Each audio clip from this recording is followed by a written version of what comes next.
Bonjour.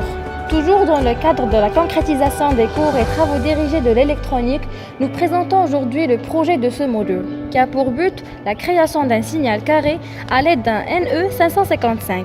Le projet est basé sur des expériences réelles et concrètes, comme vous allez voir dans la vidéo. Comme matériel, nous allons utiliser un test lab, deux condensateurs, un circuit intégré CD47, un NE555 bien évidemment, 3 résistances, 7 LED, des fils pour le branchement et une alimentation de 9 volts. Le nom NE555 représente l'existence de 3 résistances égaux de 5 volts à l'intérieur.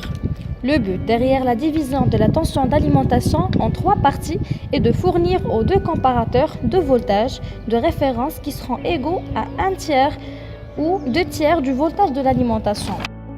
Le premier comparateur agit uniquement si le voltage sur le condensateur descend sous le seuil du tiers de la tension de l'alimentation. Quand cela se produit, il envoie un pulse à la bascule pour qu'elle fasse une remise à zéro sur sa sortie. Le transistor relié à la sortie de la bascule passera alors en mode bloqué, arrêtant le passage du courant. Le condensateur externe peut alors se charger à travers les résistances R1 et R2, alors que le deuxième comparateur agit uniquement si le voltage sur le condensateur dépasse le seuil des 2/3 de la tension d'alimentation. Quand cela se produit, il envoie un pulse à la bascule pour qu'elle fasse une remise à 1 sur sa sortie. Le transistor relié à la sortie de la bascule passera alors en mode saturé, permettant le passage du courant.